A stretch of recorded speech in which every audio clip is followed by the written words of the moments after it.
Alrighty. Hi there and good evening. Thank you for joining us again for an update on the wildfire situation in the Northwest Territories. My name is Agata Gutkowska and I am working with the Territories Emergency Management Organization, and I will be your moderator for tonight. Before we begin, a reminder to media to please keep your cameras off throughout the entire conference, and please also make sure that you are muted unless it is your turn to speak. I'm going to once again paste the list of our commonly used acronyms into the chat,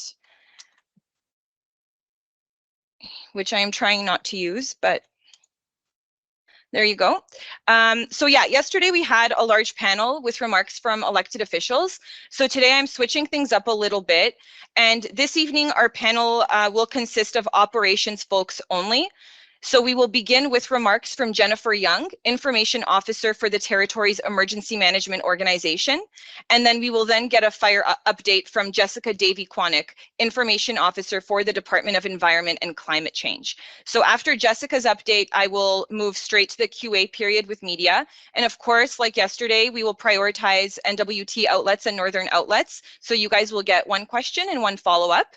And after I've gone through Northern media, we will open it up to Southern media. Yeah, so our panel for today, which I will also paste into the chat here. Okay, there we go. All right, so our panel for today is Jennifer Young, Emergency Management Organization Information Officer for the Department of Municipal and Community Affairs, Bobby Bork, South Slave Regional Emergency Management Organization, Jessica Davy-Quanick, Wildfire Information Officer, Department of Environment and Climate Change, Martin Goldney, Secretary to Cabinet, Department of Executive and Indigenous Affairs, John MacDonald, Deputy Minister for the Department of Education, Culture and Employment, Pamela Strand, Deputy Minister for the Department of Industry, Tourism and Investment, Kimberly Rowles, CEO for the Northwest Territories Health and Social Services Authority, Mandy Bolstad, Assistant Deputy Minister, Department of Justice, Tara Hunter, Deputy Secretary of Human Resources for the Department of Finance, Corporal Matt Halstead, RCMP, Jeffrey Edison, Acting Assistant Deputy Minister for Regional Operations for the Department of Infrastructure, and Imran Khan, CFO of Northwest Health. So with that, I'd like to turn it over to Jennifer Young for an EMO update. Thank you, Aggie, and good evening, everyone. In terms of numbers, no new evacuees were sent by air yesterday, but there were 17 people scheduled to leave Yellowknife for Edmonton on a 7 p.m. flight tonight. While we are still supporting the evacuation of our residents, we have not needed to establish any more evacuation centers. We know there were concerns raised yesterday regarding the status of the Calgary Evacuation Center. We have confirmed with the Government of Alberta that there is still capacity in their evacuation centers, including in Calgary and Edmonton. You can find a link to a list of the status of these centers on the Government of the Northwest Territories public safety page. To further support your evacuation, we are working towards a consistent daily flight schedule that we will be able to publish online. To register to be on one of our flights, residents should call 867-444-0115. We have tried to make the message clear that you need to evacuate where your evacuation orders exist. This includes residents of Yellowknife, Detta, Delo, Ingram Trail, Enterprise, Betchico, Kakiza, Fort Smith, Hay River, Katludichi First Nation, and Jean Marie River. We are aware that some non-essential residents are not following these orders. Perhaps this is because there is a feeling that the emergency is over or the threat is not real, and you are eager to return home. However, the risk remains significant, and the updated evacuation orders reflect that non-essential people that still remain in evacuated communities need to leave, and that non-essential people cannot return at this time. To reinforce the continued message that it is not safe to remain in your community where an evacuation order exists, we have updated the orders to further clarify the enforceability of the minister's direction. As a reminder, these evacuation orders do not apply to essential staff who remain in communities to help residents navigate the challenges they may be facing and to help them to evacuate safely with support where required. There are currently staffed check stops at the junction of Highway 1 and Highway 2 and at Highway 3 at kilometer 272 between Betchico and Yellowknife. Please follow the instructions of staff at the check stops. They have an important job to do to keep our communities and residents safe. Those who refuse to follow these instructions will be reported to the RCMP. excuse me, the Northwest Territories Health and Social Services Authority has provided updated guidance for those seeking to refill their prescriptions. There is also detailed information available to support cancer patients and pregnant evacuees who are concerned about the continuity of their care. This information and guidance has been posted to the Health Authority's website and is linked on the N.W.T's public safety webpage. We know there have been concerns raised about supply chain and food security issues. Yellowknife, Hay River, Fort Smith, and surrounding areas are currently evacuated, and this is impacting N.W.T communities who resupply groceries and other goods through these larger centers. The N.W.T is currently engaging with both community governments, Indigenous governments, local retailers, and distributors to ensure that food and supplies will continue to be delivered to communities in a timely manner. For housing N.W.T clients, all collection activities for clients in evacuated communities have been suspended, as have automated rent payments. District offices and local housing organizations will work with evacuees to support a safe return to home. The City of Yellowknife is working with the N.W.T SPCA to assist with retrieving pets from homes. Those who may have had to leave their pets behind can fill out a pet retrieval form on the city's website to request that their pet be checked on. This form must have the consent of the homeowner or tenant. Please visit the city's website to learn more. In closing, I will again ask residents not to believe everything they read on social media. The N.W.T, community governments, and other organizations are working hard to ensure that accurate information is available to evacuated residents on their websites and through their social media channels. Please visit these pages to get up-to-date and correct information about both the situation back home and the supports and services in place to support you while you are evacuated. Please start by visiting the N.W.T's public safety page at www.gov.nt.ca/public safety. Thank you. Thank you, Jennifer. And now I'll pass the mic to Jessica Davy-Quanick for a fire update. Hi, thanks, Aggie. Okay, we're going to start in Jean Marie River in the Decho and work our way across. So Jean Marie River, the fire continues to be about 9 kilometers southeast of the community. We've had winds have been switching to come from the south over today, and we have predictions of a little bit of rain near the end of the week. This is kind of a good news story for us on this fire. We have a combination of cooler temperatures over the weekend and into the beginning of this week, and that gave our crews a really good chance to make good progress on this fire. Temperatures are starting to rise across the region, however, and fire activity is expected to increase as the days go on. Right now, our crews are working on the west side of Jean Marie River to contain a finger of that fire. A dozer line was completed on the north side of the fire, and a second one widened around the community itself. Those structural protections are also going to continue into the next coming days, and they're being set up along a couple of cabins as well along the Jean Marie River Access Highway. So that community, that's a good news story. We've done really good work there, and the weather has been on our side. Now we're going to turn over to the northwest, to the North Slave region, to the North Slave complex of fires, which I'm sure you've stayed updated with. We have more than 320 personnel, including Canadian Armed Forces, actioning this complex of fires. That's got 13 helicopters plus heavy equipment. We're also working with the City of Yellowknife, structural firefighter imports, and contractors supporting this massive community effort. In Yellowknife and Betchiko, that fire remains approximately 15 kilometers northeast of Yellowknife. It's not expected to reach the outskirts of Yellowknife in the next few days, thanks to extensive aerial support and a downturn in the weather, including cooler temperatures and a little bit of rain. Again, I need to stress, however, we need a lot more rain and a lot cooler temperatures to really make an impact on the fire. What these cooling temperatures are doing is giving our crews a chance to do some really good work and action it and create those protections for us. So rain and cooler nights have let us shift tactics to direct fire suppression, as well as continuing to build and strengthen those containment lines. While it's been quieter, it is not safe to return at this time. There is still much work to be done, and we're now working on actively mapping the fire with infrared scans to start working on our next steps. It's an extremely large fire, and even though it might not be moving towards the city as fast as it was before we all evacuated, there's still a lot of work to do, and we need to get those accurate infrared scans together before we're able to make our next plan. That's going to take a couple of days. There's very little rain in the forecast for the coming week, and we continue to do everything we can to slow this fire and protect the community. Over the next few days, flare-ups are expected in some areas. We have air tankers and helicopters ready to support ground suppression operations should that happen. Betchiko itself is at minimal risk currently, but they are one of the areas we anticipate those flare-ups. Our ground crews are ready to respond if that happens. The priority on this fire remains building control lines to the west of Yellowknife and structure protection, as well as continuing to expand the large network of fuel breaks, sprinklers, and other protective measures that have been put in place by our team, the City of Yellowknife, and countless private contractors working together. On the Ingram Trail, it's now extremely unlikely the fire will reach the Ingram Trail in the coming days, with the wind conditions forecasted and the great work our firefighters have put in. Again, I'll stress, however, that forecasts are not certainties.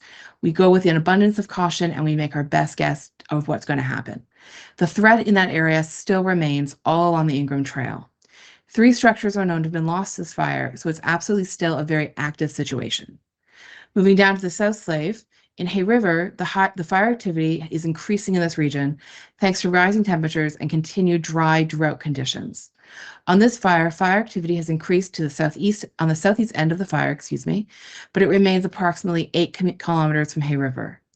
Our ground crews and heavy equipment continue suppression activity with work focused on the east of the river as well as north from the gun range. Crews are also working to complete an updated map of this fire, which, much like in the North Slave, will better inform our next steps. On a positive note, telecommunications in Hay River have been restored. So you can now call people and they're back connected to us. There might be some glitches in the coming days, and I'm sure my counterpart at Northwest Tel can tell you more about that. But for now, that's a very positive step in helping people reach their loved ones still remaining behind and helping our crews get their work done. Moving over to the Fort Smith area and the Wood Buffalo complex of fires, which are being actioned by crews in Alberta, Parks Canada, and the N.W.T, this fire remains approximately 4 kilometers south of Fort Smith.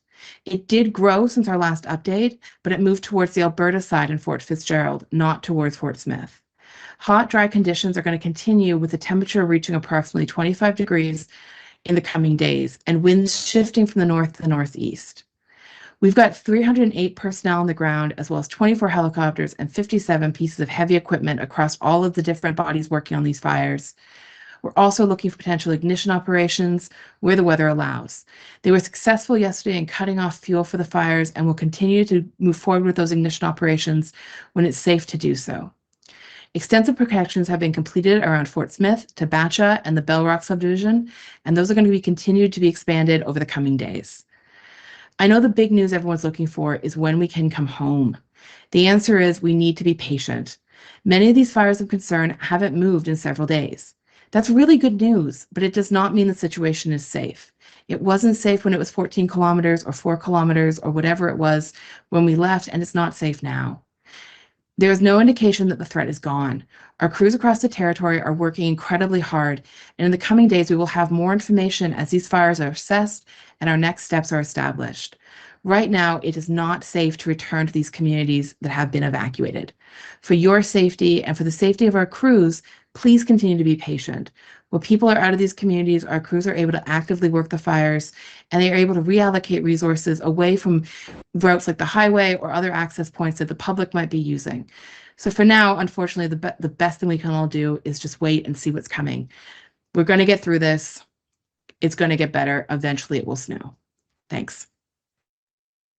Thanks very much, Jessica. So we're going to move to the question period now, starting with N.W.T Media and Northern Media. And as I mentioned, you guys will get a chance to ask one question and one follow-up. Please try to direct your question to the appropriate speaker. I did throw the names of the speakers and their titles into the chat here, but of course, if you're not sure who the question's for, then I can help you out with that. So let's start today with Ollie Williams at Cabin Radio. Yeah, thank you very much, Aggie. Can you hear me okay? Yep. Thanks, Aggie.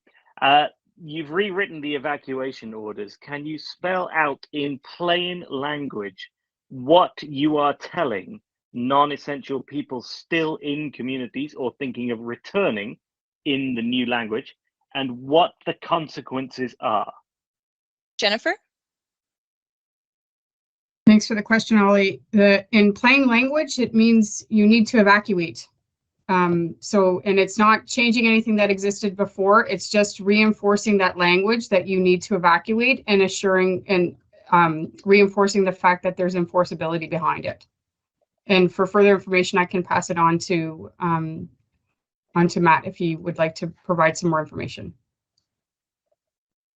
Matt Halstead, go ahead. Yeah, thank you. So in terms of the consequences, The Emergency Management Act does set out a range of consequences. It's up to but not exceeding a year in custody, and for an individual, it's less than up to but not exceeding a $5,000 fine. We're not really looking to have to use that. This is about public safety. It's not safe to be here, and it's not safe to return here. So when we're talking about enforcement of this, we're talking about assisting in enforcing the roadblocks that are in place. And in terms of the people that are here, nothing is going to change in terms of how we're interacting with them. We're still going to be encouraging them to leave, informing them of the risk that they take by staying here, and trying to connect them with evacuation resources. Thanks, Matt. Ollie, do you have a follow-up? Yeah, I'm conscious that the evacuation order for Kakisa has been updated to include the same language. The CBC just reported virtually all residents are still in Kakisa, so presumably they can feel as though they're going to be left alone then? No one's going to come and tell them they've got to go? Jennifer? My understanding was that the residents of Kakiza have been leaving their community and heading towards Fort Simpson, but perhaps Bobby might have some additional information about that. Go ahead, Bobby. Yeah, I spoke to leadership in Kakiza this morning, and they have let me know that they have made plans to leave the community today. Okay, thank you. Thank you. All right, moving along now to Paul Tucker at CBC North. Hi, Paul.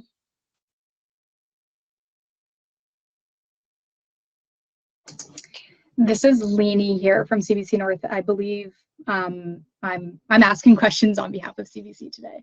Sure, go ahead. Yeah, just let me pull up my questions here. Can you actually? I can come back to you. Yeah, no, actually, sorry, I do have a question off the top of my head. For Sure. Matt of the RCMP, you say that you do not want to lay charges under the Emergency Management Act, but have you laid any charges under the Emergency Management Act in the N.W.T as of yet? No, we haven't, and we hope we don't have to, but that is available. Do you have another question, Lainey? Yeah, is Rebecca Alty here today, or was the panel? I wasn't sure if it was just. No, not today. Today we don't have a rep from the city on. Okay, I have a question that I'm not sure if I'm going to get anywhere with it, Sure. and I'm not sure who to direct it to. But of course, the big question that everyone has kind of addressed, we want to know, residents want to know when they can go back. I was wondering if city officials have any idea of when a return plan will be released. Sure. So again, there are no city officials on the call, but I'll ask Jennifer to speak to this a little bit. Sure. The re-entry plans will be the community governments who will be responsible for developing those re-entry plans, and I know that they're actively working on them. The extent to which they will be released, I don't have that information in front of me, but would suggest that you could reach out to the relevant community governments directly to get that information. Thank you, Jennifer. Okay, I'm going to go down now to Ian Down at CKLB. Hi, Ian. Yes, hi. Excuse me. My first question is for anyone, I believe, with Department of Justice, because it concerns the rental board. I'm just curious, can we expect to see a moratorium on evictions during the evacuation period? Sure, Mandy Bolstad. Thanks for the question. So I know that hearings scheduled during the evacuation period are being rescheduled, but I can't speak on behalf of the rental officer, so it's just those be redirected to the rental officer. Thank you. Do you have a follow-up, Ian?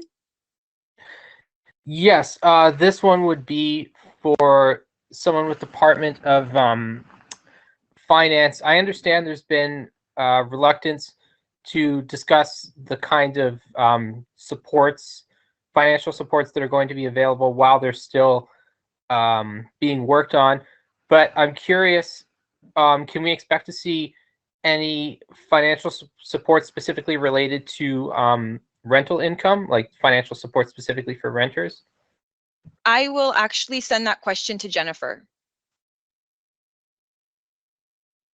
As Minister Wozniak spoke to yesterday and Minister Thompson spoke about again this morning, they are actively looking at some options for compensation. The details of that are being worked on currently, and I unfortunately don't have the details in terms of what those options are and when any option would be approved.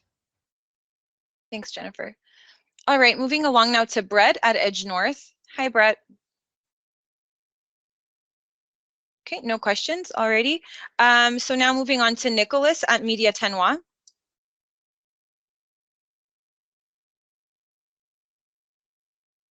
Are you there, Nicholas? Okay, Ethan at My True North Now.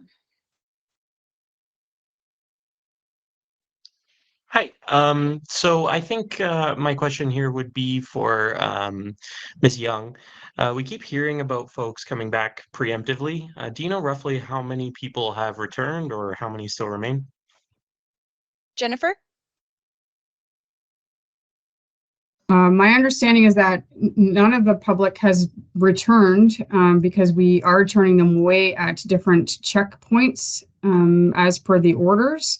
As for how many remain, their last count was about 1,600 residents were remaining, and that's about all I can inform you about this moment. Do you have a follow-up, Ethan? Yeah, this one would be for Miss Davy Quantic.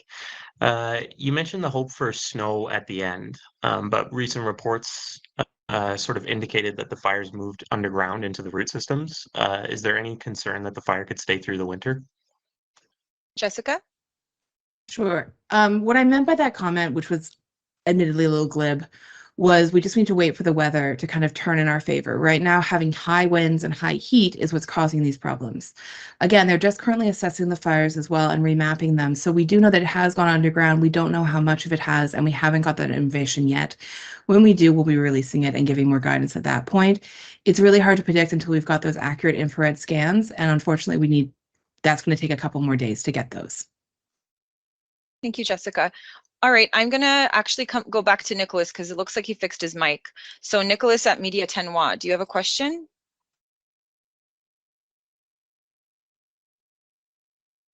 Hello? So I was just on mute. Yes, hi, can you hear me? Hi. Yeah. Yes, thank you. I believe my question is for John McDonald at ECE.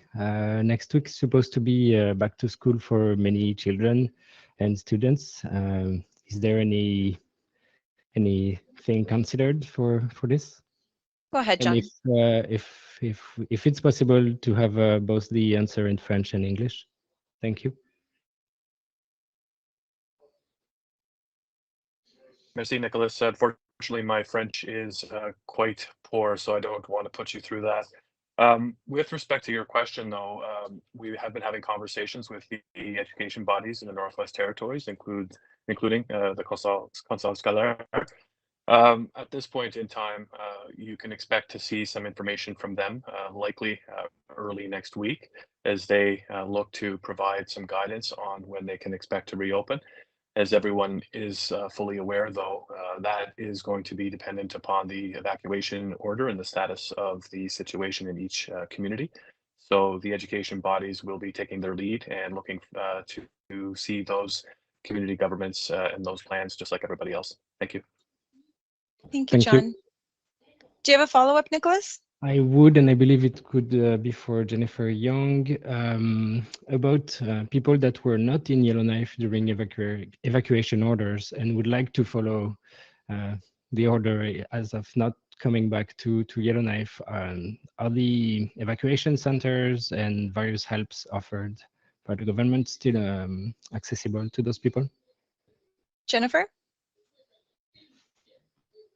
Yes, hello. The recommendation would be if you're able to shelter in place in the place that you're at safely and comfortably, then by all means, then the recommendation would be to do that. But if you need additional supports that are provided by the evacuation centers, then you could make your way through there and show that you are a Yellowknife resident and therefore cannot return due to the evacuation orders. Thanks, Jennifer. All right, now we are going to move now to Eric at NNSL. Hi, Eric. Hello. So this question is probably for Jessica. So we're just wondering here, there's been a lot of talk about fire getting in the soil and so forth, and these fires are at different longitudes. So what we're wondering is, does the North Slave around Yellowknife have any sort of an advantage over the South Slave in terms of firefighting ease because of the presence of the Canadian Shield as opposed to the relatively deep taiga soil further south? Jessica?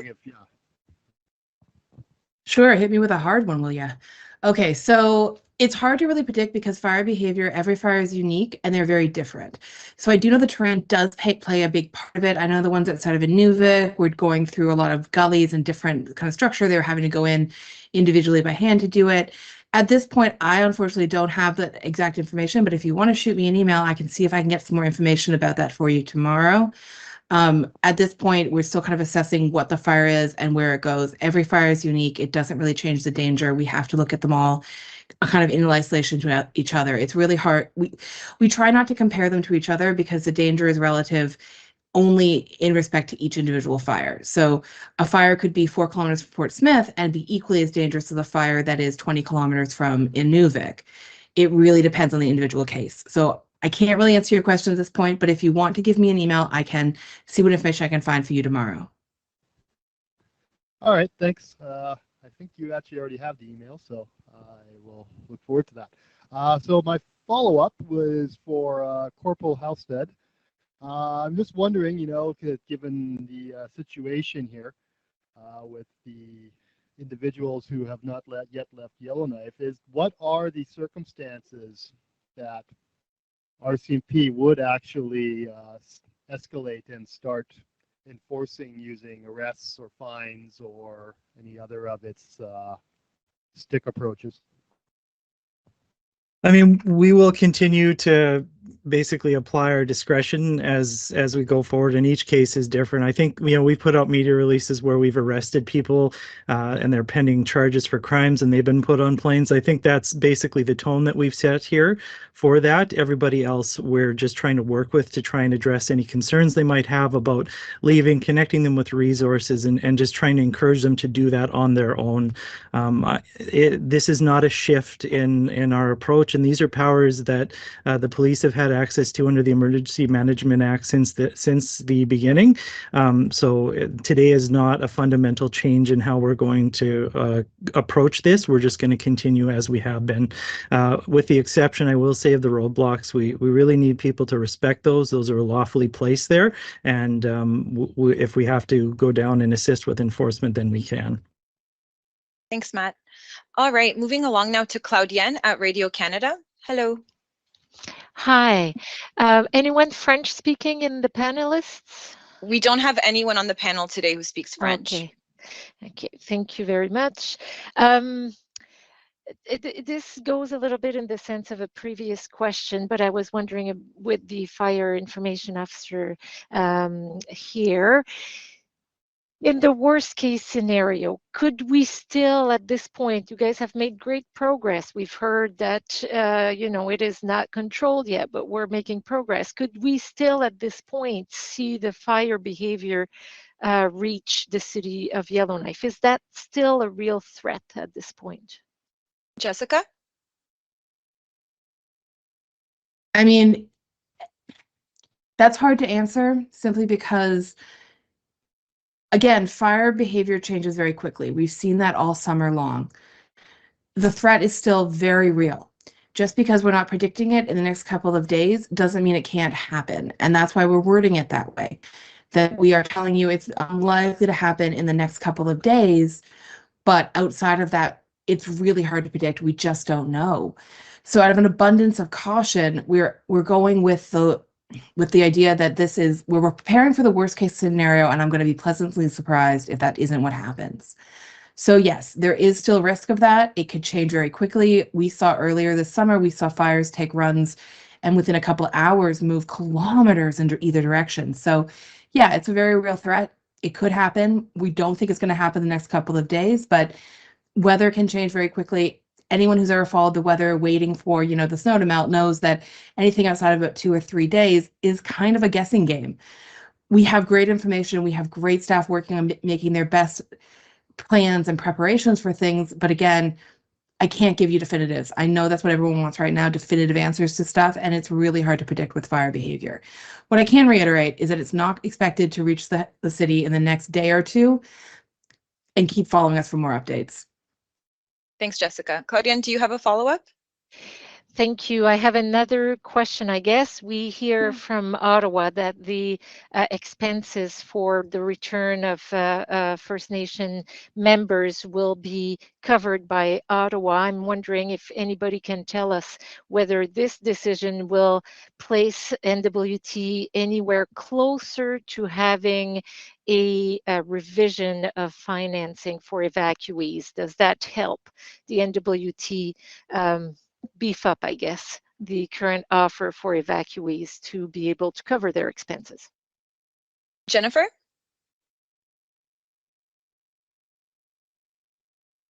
As I was noting earlier, I don't know the decisions that are being made. There's various options being presented on the table right now with regards to financial support. So I'm unable to speak to any details on that. I'm sorry.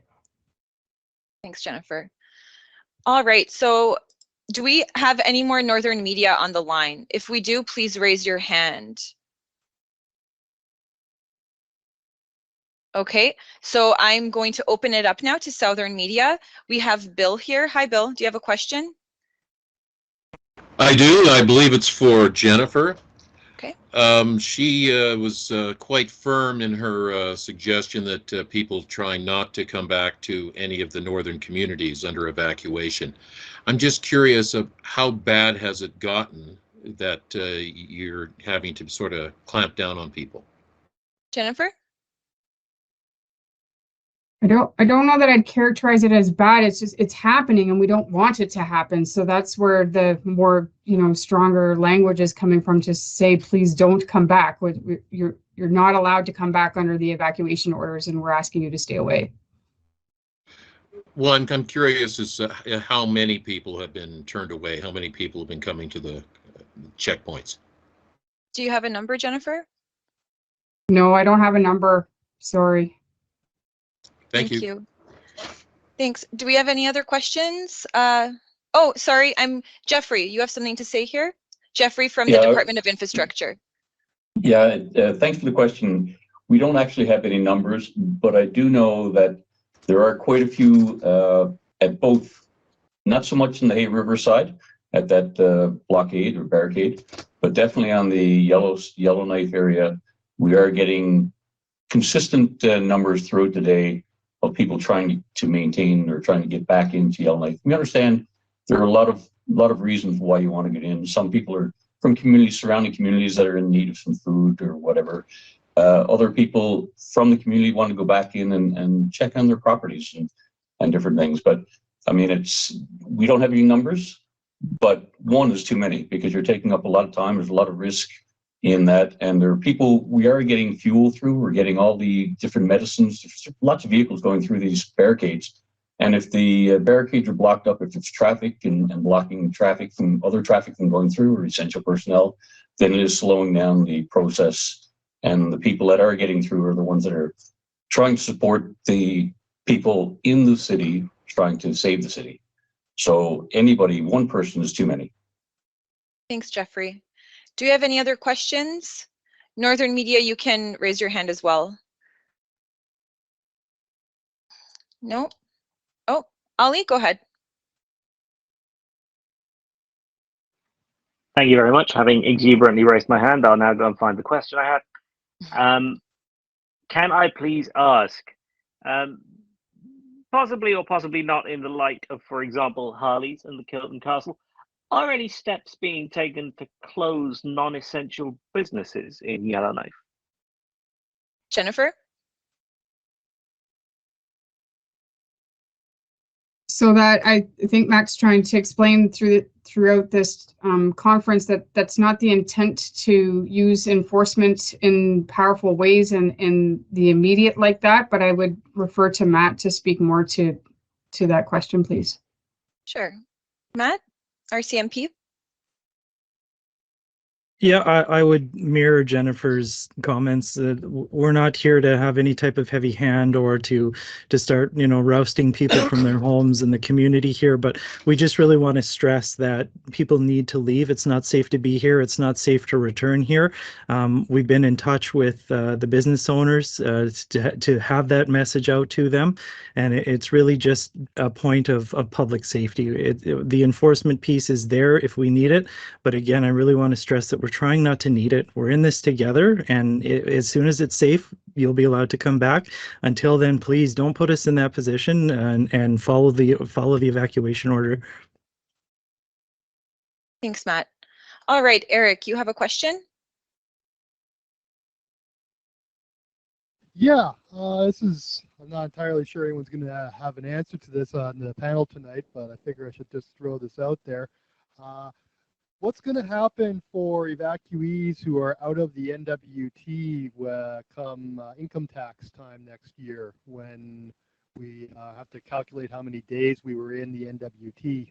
for the Northern Tax benefit? Has that been discussed at all between Ottawa, the federal and territorial governments? Sure. Tara, could you speak to this?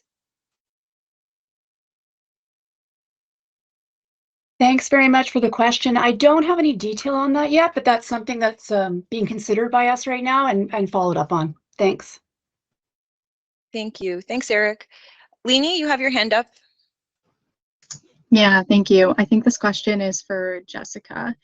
2014 remains the Northwest Territories' worst fire year in terms of hectares burned. What's different this year, of course, is the number of communities directly affected, burned, evacuated, put on alert. Why are fires threatening more communities this year? Jessica? Sure. There's a lot of factors into that. It can go from the previous year's fires. I'd even throw out maybe possibly the reaction we had since COVID, when we were actively putting out more and more fires in order to avoid having to put crews in COVID unsafe predicaments, which meant we had more fuel built up. That's part of it. Part of it's weather, part of it's luck. It's really hard to say. I will say I think we can all unequivocally agree this is climate change at the very root of this. And we're going to see more active fire behavior, more extreme weather, more drought-like conditions. All of those factors have kind of combined. But it's really hard to say that there's one culprit that led it to communities this year when it didn't in previous years. Thanks, Jessica. Carrie Tate, you have your hand up. Yeah, I'm wondering, this is a bit of a jurisdictional question. I'm wondering, in this situation, who has the final say on major decisions like when to evacuate, when to return? I understand it's collaboration between the federal government, between the municipality, between the territories, but eventually somebody has to be the person to make the final call, and I'm wondering where that power lies. Sure. Jennifer? Yeah, under the territorial state of emergency, it's the Minister of Municipal and Community Affairs that has that authority right now. Thanks, Thank Jennifer. All righty. Do we have any more media questions? Okay, I'm just going to check the chat real quick. I don't think anything has come in. All right. So it looks like we're finishing a little bit early today. So thank you to our panel and to media for your questions. And just to note that we will not be holding a press conference tomorrow, but we will be having another one on Friday. So I will send out the media advisory for the Friday one on Friday morning. So media, if you have any further questions, please reach out to the appropriate department. And if you have questions for our ministers or for the Premier, please email press secretary at press.secretary@gov.nt.ca, keeping in mind that response times are slower right now, given the situation. So thanks very much and take care.